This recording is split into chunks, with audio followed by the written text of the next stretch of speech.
ਮਸੀਹ ਯਸੂ ਦੇ ਵਿੱਚ ਤੁਹਾਡੀ ਸਲਾਮਤੀ ਹੋਵੇ ਤੇ ਅਸੀਂ ਤੁਹਾਨੂੰ ਯਸੂ ਦੀ ਜ਼ਿੰਦਗੀ ਇਤਵਾਰ ਦਾ ਬਾਈਬਲ ਸਟੱਡੀ ਪ੍ਰੋਗਰਾਮ ਪੰਜਾਬੀ ਬਜ਼ਰੀਆ JCDC ਪ੍ਰੋਡਕਸ਼ਨ ਵਿੱਚ ਖੁਸ਼ ਆਮਦੀਦ ਕਹਿੰਦੇ ਹਾਂ।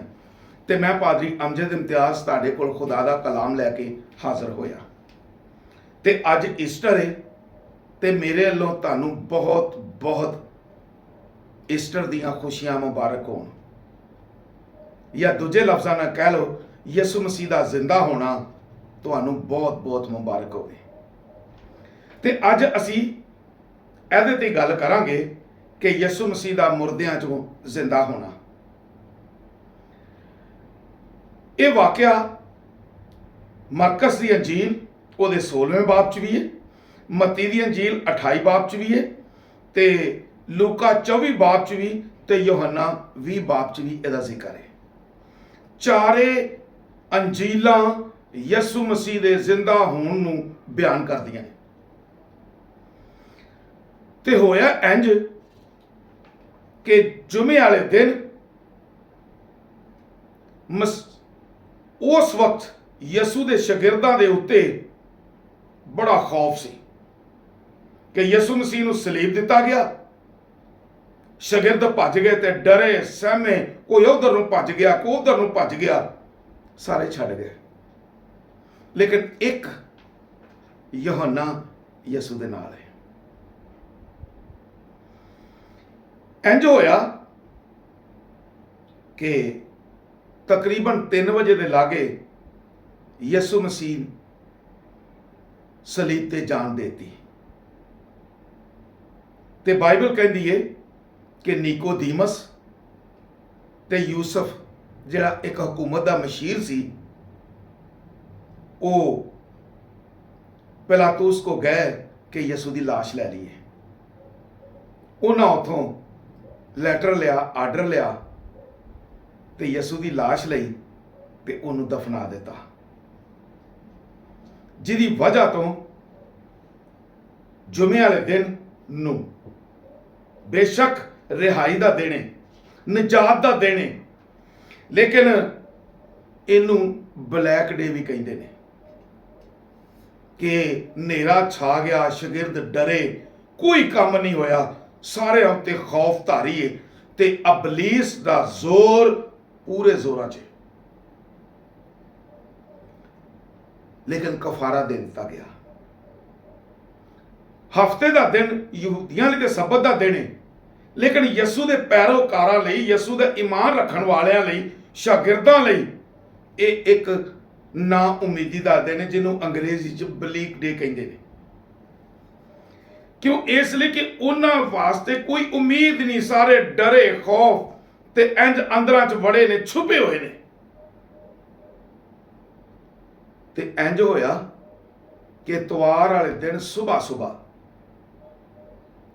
3 ਔਰਤਾਂ, ਮਰੀਮ ਮਗਦਲੀਨੀ, ਸਲੋਮੀ ਤੇ ਯਾਕੂਬ ਦੀ ਮਾਂ ਮਰੀਮ, ਇਹ ਤਿੰਨੇ ਜਣੀਆਂ ਸਵੇਰੇ ਉੱਠੀਆਂ ਨੇ ਤੇ ਇਹਨਾਂ ਨੇ ਖੁਸ਼ਬੂ ਲਈ ਹੈ ਕਿ ਅਸੀਂ ਯਿਸੂ ਨੂੰ ਮਲੀਏ, ਲਾਸ਼ ਨੂੰ ਮਲਾਂਗੀਆਂ ਜਾ ਕੇ। ਤੇ ਤਿੰਨੇ ਜਣੀਆਂ ਜਾ ਰਹੀਆਂ ਨੇ। ਜਦੋਂ ਤਿੰਨੇ ਜਣੀਆਂ ਜਾ ਰਹੀਆਂ ਨੇ ਤੇ ਸਵੇਰ ਹੋ ਗਈ ਤੇ ਆਪਸ ਵਿੱਚ ਕਹਿੰਦੀਆਂ ਨੇ ਕਿ ਸਾਡੇ ਲਈ ਪੱਥਰ ਕਬਰ ਤੋਂ ਕੌਣ ਹਟਾਏਗਾ। ਤੇ ਇੰਜ ਹੋਇਆ ਕਿ ਜਦੋਂ ਉਹ ਲਾਗੇ ਹੋ ਗਈਆਂ ਤੇ ਉਹਨਾਂ ਵੇਖਿਆ, ਓਏ ਇਹ ਕੀ ਹੋ ਗਿਆ, ਪੱਥਰ ਤੇ ਅੱਗੇ ਹਟਿਆ ਹੋਇਆ। ਇੱਕਦਮ ਹੈਰਾਨ ਹੋਈਆਂ ਤੇ ਅੰਦਰ ਗਈਆਂ ਤੇ ਵੇਖਿਆ ਕਿ ਯਿਸੂ ਮਸੀਹ ਉੱਥੇ ਕੋਈ ਨਹੀਂ ਹੈਗਾ। ਤੇ ਇੱਕ ਸ਼ਖਸ ਜਿਹੜਾ ਜਵਾਨ ਹੈ ਤੇ ਸਫੇਦ ਲਿਬਾਸ ਪਾਇਆ ਹੋਇਆ ਉਹਨੇ, ਤੇ ਉਹ ਉੱਥੇ ਖਲੋਤਾ ਆਇਆ।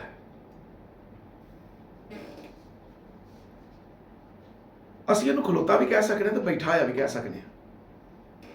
ਕਿ ਇੱਕ ਪਾਸੇ ਕਿ ਉਦੋਂ ਮੈਂ ਜੌਰਡਨ ਗਿਆ ਤੇ ਮੈਂ ਵੇਖਿਆ ਕਿ ਲਾਸ਼ਾਂ ਜਿੱਥੇ ਰੱਖਦੇ ਸਨ ਉਹਦੇ 4 ਚਫੇਰੇ, ਜਿਹਨੂੰ ਅਸੀਂ ਕਹਿੰਦੇ ਨਾ ਸਟੈਪ ਬਣਾਉਂਦੇ ਹਨ, ਥੜੀਆਂ ਬਣਾ ਦਿੰਦੇ ਸਨ, ਤੇ ਉੱਤੇ ਬੈਠਣ ਲਈ ਜਗ੍ਹਾ ਹੁੰਦੀ ਸੀ। ਤੇ ਉਹ ਇੱਕ ਥੜੀ ਤੇ ਇੱਕ ਪਾਸੇ ਬੈਠਾ ਹੋਇਆ। ਤੇ ਉਹ ਕੀ ਆਂਦਾ, ਤੁਸੀਂ ਹੈਰਾਨ ਨਾ ਹੋਵੋ, ਘਬਰਾਓ ਨਾ, ਮੈਨੂੰ ਪਤਾ ਤੁਸੀਂ ਯਿਸੂ ਨਾਸਰੀ ਨੂੰ ਲੱਭਦੀਆਂ ਜੇ, ਜਿਹੜਾ ਮਸਲੂਬ ਹੋਇਆ ਸੀ। ਤੇ ਮੇਰੀ ਗੱਲ ਸੁਣ ਲਓ, ਉਹ ਜੀ ਉੱਠਿਆ ਜੇ, ਉਹ ਜ਼ਿੰਦਾ ਹੋ ਗਿਆ ਜੇ। ਹੈਂ, ਜ਼ਿੰਦਾ ਹੋ ਗਿਆ? ਉਹ ਬੜੀਆਂ ਹੈਰਾਨ ਹੋਈਆਂ। ਤੇ ਉਹਨਾਂ ਨੇ ਆਖਿਆ ਕਿ ਆ ਵੇਖੋ, ਇੱਥੇ ਰੱਖਿਆ ਸੀ ਨਾ, ਇਸ ਜਗ੍ਹਾ ਤੇ ਯਿਸੂ ਨੂੰ ਰੱਖਿਆ ਸੀ ਨਾ, ਇਹ ਵੇਖ ਲਓ ਜਗ੍ਹਾ ਖਾਲੀ ਜੇ, ਹੁਣ ਇੱਥੇ ਨਹੀਂ ਜੇ। ਲੇਕਿਨ ਉਹ ਆਪਣੇ ਕਹਿਣ ਦੇ ਮੁਤਾਬਕ ਜੀ ਉੱਠਿਆ ਜੇ। ਤੇ ਉਹਨੇ ਆਪਣੇ ਸ਼ਾਗਿਰਦਾਂ ਨੂੰ ਕਿਹਾ ਹੋਇਆ ਸੀ ਕਿ ਮੈਂ ਗਲੀਲ 'ਚ ਤੁਹਾਨੂੰ ਮਿਲਾਂਗਾ, ਤੇ ਤੁਸੀਂ ਇੰਜ ਕਰੋ, ਜਾ ਕੇ ਪਤਰਸ ਨੂੰ ਕਹੋ ਕਿ ਉਹ ਗਲੀਲ 'ਚ ਮਿਲੇ। ਉਹ ਦੌੜੀਆਂ ਉੱਥੋਂ, ਇੱਕਦਮ ਇੰਨੀ ਖੁਸ਼ੀ ਜਿੱਥੇ ਨਾ ਉਮੀਦੀ ਸੀ, ਉਹਨਾਂ ਦੇ ਅੰਦਰ ਇੰਨੀ ਖੁਸ਼ੀ, ਤੇ ਦੌੜੀਆਂ ਆਈਆਂ ਨੇ, ਤੇ ਨਾਲੇ ਘਾਬਰੀਆਂ ਨੇ, ਤੇ ਸਾਹ ਚੜੇ ਨੇ, ਤੇ ਆ ਕੇ ਪਤਰਸ ਨੂੰ ਆਂਦੀਆਂ ਨੇ, ਪਤਰਸ, ਯਿਸੂ ਜ਼ਿੰਦਾ ਹੋ ਗਿਆ, ਉਹ ਜੀ ਉੱਠਿਆ, ਉਹ ਜੀ ਉੱਠਿਆ। ਸਾਰੇ ਸੁਣਦੇ, ਕੌਣ ਜੀ ਉੱਠਿਆ, ਕੀ ਹੋਇਆ? ਸਾਰੇ ਸ਼ਾਗਿਰਦ ਅੰਦਰੋਂ ਨਿਕਲ ਆਏ ਨੇ, ਵਾਰੋ ਵਾਰੀ ਹੋਰ ਲੋਕ ਵੀ ਨਿਕਲ ਆਏ ਨੇ, ਆਂਦੀਆਂ ਨੇ, ਉਹ ਜੀ ਉੱਠਿਆ, ਉਹ ਜ਼ਿੰਦਾ ਹੋ ਗਿਆ। ਤੇ ਇਹ ਖੁਸ਼ਖਬਰੀ ਉਦੋਂ ਦੀ ਮਸੀਹਾਂ ਦੇ ਕੋਲ ਹੈ, ਜਿਹਦੇ ਨਾਲ ਮਸੀਹਤ ਕਾਇਮ ਹੈ, ਕਿ ਉਹ ਜੀ ਉੱਠਿਆ, ਉਹ ਮੁਰਦਿਆਂ ਚੋਂ ਜੀ ਉੱਠਿਆ। ਮਸੀਹਾਂ ਦਾ ਈਮਾਨ ਇਹਦੇ ਤੇ ਹੀ ਹੈ ਕਿ ਉਹ ਜੀ ਉਠਾ ਹੈ, ਉਹ ਜ਼ਿੰਦਾ ਹੋ ਗਿਆ ਜੇ। ਕੁੰਡੀਆਂ ਖੜਕਦੀਆਂ ਨੇ, ਯਿਸੂ ਜ਼ਿੰਦਾ ਹੋ ਗਿਆ ਜੇ। ਤੇ ਪਤਰਸ ਨੇ ਯਿਸੂ ਨੂੰ ਵੇਖਣ ਲਈ, ਜਿਹੜੇ ਪਹਿਲੋਂ ਯਿਸੂ ਦੇ ਨਾਲ ਰਹਿੰਦੇ ਹਨ, ਤੇ ਇੰਨੀ ਵੇਖਣ ਦੀ ਹਸਰਤ ਨਹੀਂ, ਹੁਣ ਯਿਸੂ ਨੂੰ ਵੇਖਣ ਦੀ ਹਸਰਤ ਹੈ। ਤੇ ਉਹਨਾਂ ਰੋਟੀ ਨਹੀਂ ਲਈ, ਨਾਲ ਨਾਸ਼ਤਾ ਨਹੀਂ ਕੀਤਾ, ਰੋਟੀ ਨਹੀਂ ਲਈ, ਸੁੱਤਿਆਂ ਨੂੰ ਠਾਇਆ, ਡਰਿਆ ਨੂੰ ਠਾਇਆ, ਤੇ ਆਂਦੀਆਂ ਨੇ ਯਿਸੂ ਜ਼ਿੰਦਾ ਹੋ ਗਿਆ ਜੇ, ਤੇ ਉਹ ਗਲੀਲ 'ਚ ਤੁਹਾਨੂੰ ਮਿਲੇਗਾ। ਤੇ ਉਹਨਾਂ ਦੌੜ ਲਾਈ ਉੱਥੋਂ, ਯਰੂਸ਼ਲਮ ਤੋਂ, ਤੇ ਗਲੀਲ ਨੂੰ ਦੌੜੇ ਨੇ, ਦੌੜੇ ਜਾਂਦੇ ਨੇ। ਪਹਿਲੋਂ ਤੇ ਹੌਲੀ ਹੌਲੀ ਸਫ਼ਰ ਕਰਦੇ ਦਿਨ, ਹੁਣ ਦੌੜ ਦੌੜ ਕੇ ਜਾਣਦੇ ਨੇ, ਸਾਹ ਚੜ੍ਹਦਾ, ਫਿਰ ਥੋੜੀ ਦੇਰ ਹੌਲੀ ਹੌਲੀ ਟੁਰਦੇ ਨੇ, ਫਿਰ ਦੌੜਨਾ ਸ਼ੁਰੂ ਕਰਦੇ ਨੇ, ਆਪਣੀ ਕੂਵਤ ਦੇ ਨਾਲ। ਸਿਰਫ ਇੱਕ ਹੀ ਕੰਮ ਕਿ ਅਸੀਂ ਯਿਸੂ ਨੂੰ ਵੇਖਣਾ ਚਾਹੁੰਦੇ ਹਾਂ। ਉਹਨਾਂ ਦਾ ਟਾਰਗੇਟ ਸਿਰਫ ਯਿਸੂ ਨੂੰ ਵੇਖਣਾ ਹੈ। ਉਹ ਸ਼ਖਸ, ਉਹ ਯਿਸੂ ਜਿਹੜਾ ਮੁਰਦਿਆਂ ਚੋਂ ਜ਼ਿੰਦਾ ਹੋਇਆ ਹੈ, ਉਹ ਯਿਸੂ ਨਾਸਰੀ ਜਿਹੜਾ ਤੀਸਰੇ ਦਿਨ ਦੇ ਬਾਅਦ ਮੁਰਦਿਆਂ ਚੋਂ ਜ਼ਿੰਦਾ ਹੋਇਆ, ਉਹਨੂੰ ਵੇਖਣਾ ਚਾਹੁੰਦੇ ਨੇ। ਤੇ ਸ਼ਾਗਿਰਦ ਦੌੜਨ ਡਏ ਨੇ, ਤੇ ਦੌੜਦੇ ਜਾਣ ਡਏ ਨੇ, ਤੇ ਜਾ ਕੇ ਉਹਨਾਂ ਨੇ ਗਲੀਲ ਦੇ ਵਿੱਚ ਜਾ ਕੇ ਤੇ ਯਿਸੂ ਨੂੰ ਵੇਖਿਆ। ਤੇ ਅੱਜ ਮੈਂ ਭਰਾਓ ਇਹ ਕਹਿਣਾ ਚਾਹੁੰਦਾ ਵਾਂ ਕਿ ਯਿਸੂ ਮਸੀਹ ਜ਼ਿੰਦਾ ਹੋ ਗਿਆ ਜੇ। ਪਤਰਸ ਵੀ ਦੌੜ ਲਾਈਏ, ਆਪਣੀ ਪੂਰੀ ਕੂਵਤ ਲਾਈਏ, ਸਾਰੇ ਕੰਮ ਛੱਡ ਦਿੱਤੇ ਨੇ, ਕੋਈ ਨਹੀਂ ਉਹਦੇ ਕੋਲ ਟਾਰਗੇਟ, ਕੋਈ ਗੋਲ ਨਹੀਂ, ਇੱਕੋ ਹੀ ਹਸਰਤ ਹੈ, ਮੈਂ ਯਿਸੂ ਨੂੰ ਵੇਖਾਂ। ਤੇ ਅੱਜ ਸਾਡੀ ਕੀ ਹਸਰਤ ਹੈ, ਯਿਸੂ ਨੂੰ ਵੇਖਣ ਦੀ ਹੈ ਜਾਂ ਨਹੀਂ? ਯਿਸੂ ਮਸੀਹ ਜ਼ਿੰਦਾ ਹੋ ਗਿਆ ਹੈ, ਤੇ ਅਸੀਂ ਯਿਸੂ ਨੂੰ ਵੇਖਣਾ ਚਾਹੁੰਦੇ ਹਾਂ। ਉਹ ਜ਼ਰਾ ਵੇਖੋ, ਮੇਰੀ ਗੱਲ ਨੂੰ ਸਮਝੋ। ਉਹ ਯਿਸੂ ਮਸੀਹ ਚੀਜ਼ ਹੀ ਐਸੀ ਹੈ, ਹਾਲੀ ਪੈਦਾ ਨਹੀਂ ਹੋਇਆ, ਦੁਨੀਆ ਤੇ ਨਹੀਂ ਆਇਆ, ਤੇ ਬਾਦਸ਼ਾਹ ਉਹਦਾ ਇੰਤਜ਼ਾਰ ਕਰਦੇ ਨੇ ਕਿ ਅਸੀਂ ਵੇਖੀਏ, ਨਬੀ ਉਹਦਾ ਇੰਤਜ਼ਾਰ ਕਰਦੇ ਨੇ ਕਿ ਅਸੀਂ ਵੇਖੀਏ। ਤੇ ਖੁਦਾ ਨੇ ਜ਼ਿੰਦਾ ਹੀ ਰੱਖਿਆ ਕਿ ਜਿੰਨੀ ਦੇਰ ਤੱਕ ਤੂੰ ਉਹਨੂੰ ਬਰਕਤ ਨਹੀਂ ਦੇਗਾ, ਤੂੰ ਮਰ ਨਹੀਂ ਸਕਦਾ। ਮੈਂ ਸ਼ਮਾਉਣ ਦੀ ਗੱਲ ਕਰ ਰਿਹਾ। ਨਬੀਆਂ, ਔਰਤਾਂ ਨਬੀਆਂ, ਉਹ ਵੇਂਦੀਆਂ ਨੇ ਪਈਆਂ, ਯਿਸੂ ਨੂੰ ਵੇਖਣ ਦੀ ਹਸਰਤ ਹੈ, ਯਹੂਦੀਆਂ ਨੂੰ ਵੇਖਣ ਦੀ ਹਸਰਤ ਹੈ, ਲੇਕਿਨ ਮਜੂਸੀਆਂ ਨੂੰ ਵੀ ਵੇਖਣ ਦੀ ਹਸਰਤ ਹੈ। ਕੁਛ ਵੇਖ ਕੇ ਉਹਨੂੰ ਕਤਲ ਕਰਨਾ ਚਾਹੁੰਦੇ ਨੇ, ਲੇਕਿਨ ਵੇਖਣ ਦੀ ਹਸਰਤ ਬੜਿਆਂ ਦੀ ਹੈ। ਲੇਕਿਨ ਮੇਰੇ ਭਰਾਓ, ਯਿਸੂ ਨੂੰ ਵੇਖਣ ਲਈ ਬੜੇ ਲੋਕ ਆਉਂਦੇ ਸਨ, ਮੋਜਜ਼ੇ ਕਰਦਿਆਂ ਵੀ ਵੇਂਦੇ ਸਨ, ਤੇ ਮੋਜਜ਼ਿਆਂ ਤੋਂ ਬਾਅਦ ਹੀ ਵੇਖਣ ਲਈ ਆਉਂਦੇ ਸਨ, ਤੇ ਆਂਦੇ ਹਨ, ਆ ਵੇ ਬੰਦਾ ਜਿਨੇ ਮੁਰਦੇ ਜ਼ਿੰਦਾ ਕੀਤੇ ਨੇ, ਐ ਵੇ ਯਿਸੂ। ਤੇ ਹੁਣ ਕਹਿੰਦੇ ਨੇ, ਐ ਜੇ ਯਿਸੂ ਜਿਹੜਾ ਮੁਰਦਿਆਂ ਚੋਂ ਜ਼ਿੰਦਾ ਹੋਇਆ। ਤੇ ਮੁਰਦਿਆਂ ਚੋਂ ਜ਼ਿੰਦਾ ਇੰਜ ਹੋਇਆ ਕਿ ਜਦੋਂ ਯੋਹੰਨਾ ਤੇ ਜ਼ਾਹਰ ਹੋਇਆ, ਯੋਹੰਨਾ ਪਤਮਸ ਦੇ ਜਜ਼ੀਰੇ ਦੇ ਵਿੱਚ, ਤੇ ਉੱਥੇ ਜ਼ਖਮੀ ਹਾਲਤ ਦੇ ਵਿੱਚ। ਕਿਉਂ?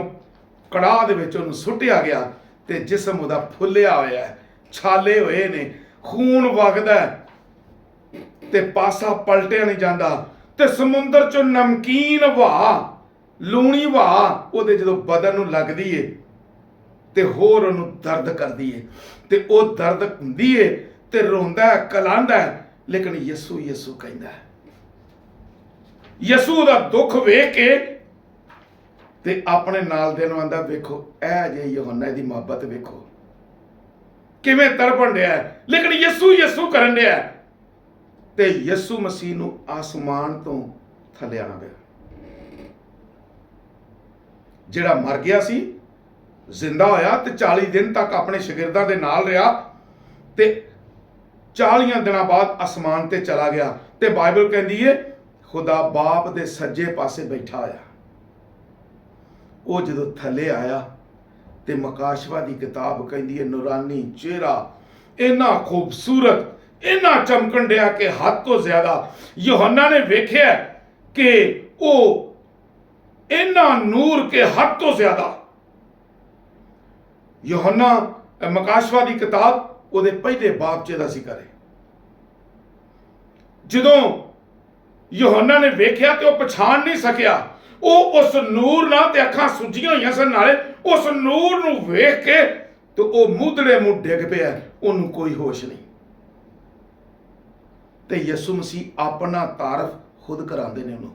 ਵੇਖੋ ਜਿਨ੍ਹਾਂ ਦੀ ਖਾਸ਼ ਹੁੰਦੀ ਹੈ ਨਾ ਯਿਸੂ ਨੂੰ ਵੇਖਣ ਦੀ, ਯਿਸੂ ਨੂੰ ਮਿਲਣ ਦੀ, ਤੇ ਯਿਸੂ ਆਪ ਆ ਜਾਂਦਾ ਜੀ।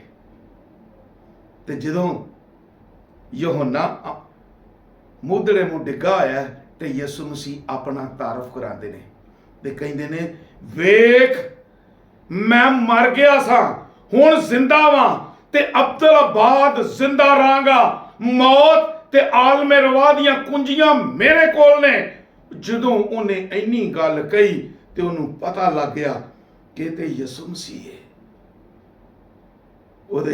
ਉਹਦੇ ਡਿੱਗਾ ਜਿਹੜਾ ਸੀ ਤੇ ਉਹਨੂੰ ਹਸਰਤ ਹੋ ਗਈ, ਹੁਣ ਨਾਲ ਇਹਨੂੰ ਪਤਾ ਲੱਗ ਗਿਆ ਕਿ ਇਹ ਮੇਰਾ ਯਿਸੂ ਹੈ।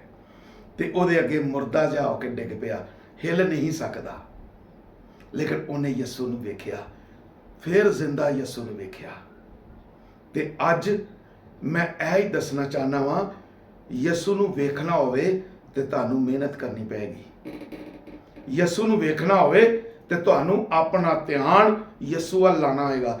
ਜਿਵੇਂ ਸ਼ਾਗਿਰਦਾਂ ਨੇ ਦੌੜ ਲਾਈ ਤੇ ਇੱਕੋ ਹੀ ਉਹਨਾਂ ਦਾ ਮਕਸਦ ਸੀ ਕਿ ਅਸੀਂ ਯਿਸੂ ਨੂੰ ਵੇਖੀਏ। ਸ਼ਾਗਿਰਦ ਯਿਸੂ ਨੂੰ ਵੇਖਣ ਲਈ ਤੜਫਦੇ ਪਏ ਸਨ। ਯਹੋਨਾ ਵੀ ਮੁਸੀਬਤ ਦੇ ਵਿੱਚ, ਲੇਕਿਨ ਮੂੰਹੋਂ ਇੱਕ ਹੀ ਗੱਲ ਨਿਕਲਦੀ ਹੈ, ਯਿਸੂ ਯਿਸੂ। ਅਸੀਂ ਅੱਜ ਮੁਸੀਬਤ 'ਚ ਹੋਈਏ ਤੇ ਸਾਡੇ ਮੂੰਹੋਂ ਯਿਸੂ ਹੀ ਨਿਕਲਣਾ ਚਾਹੀਦਾ, ਤਾਂ ਕਿ ਯਿਸੂ ਆਏ ਤੇ ਸਾਡੇ ਨਾਲ ਗੱਲ ਕਰੇ ਤੇ ਨਾਲੇ ਸਾਡਾ ਉਹਦੇ ਨਾਲ ਰਾਬਤਾ ਬਹਾਲ ਹੋਵੇ ਤੇ ਅਸੀਂ ਯਿਸੂ ਨੂੰ ਵੇਖੀਏ ਤੇ ਖੂਬ ਵੇਖੀਏ। ਤੇ ਜਦੋਂ ਅਸੀਂ ਵੇਖਾਂਗੇ ਤੇ ਸਾਨੂੰ ਪਤਾ ਲੱਗ ਜਾਏਗਾ ਕਿ ਯਿਸੂ ਜ਼ਿੰਦਾ ਹੈ। ਇਸ ਲਈ ਕਿ ਬੜੇ ਸ਼ੱਕ ਕਰਦੇ ਨੇ। ਤੂਮਾ ਨੇ ਵੀ ਸ਼ੱਕ ਕੀਤਾ ਸੀ, ਉਹਨੇ ਕਿਹਾ ਮੈਂ ਹੱਥ ਪਾ ਕੇ ਵੇਖਣਾ ਚਾਹਨਾ। ਤੇ ਅਸੀਂ ਸ਼ੱਕ ਨਾ ਕਰੀਏ, ਬਲਕਿ ਯਿਸੂ ਦੀ ਗਵਾਹੀ ਦਸੀਏ ਕਿ ਯਿਸੂ ਜ਼ਿੰਦਾ ਜੇ, ਯਿਸੂ ਜ਼ਿੰਦਾ ਹੋ ਗਿਆ ਜੇ। ਤੇ ਅੱਜ ਹਰ ਇੱਕ ਨੂੰ ਇਹ ਗੱਲ ਕਰੀਏ ਕਿ ਉਹ ਯਿਸੂ ਜਿਹਨੂੰ ਯਹੂਦੀਆਂ ਨੇ ਸਲੀਬ ਦਿੱਤਾ, ਉਹ ਮਰ ਗਿਆ ਲੇਕਿਨ ਤੀਜੇ ਦਿਨ ਜ਼ਿੰਦਾ ਹੋਇਆ ਜੇ। ਤੇ ਅੱਜ ਉਹਦੇ ਜ਼ਿੰਦਾ ਹੋਣ ਦਾ ਦਿਨ ਜੇ।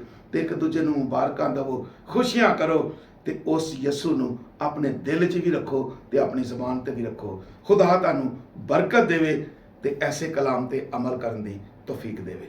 ਆਮੀਨ।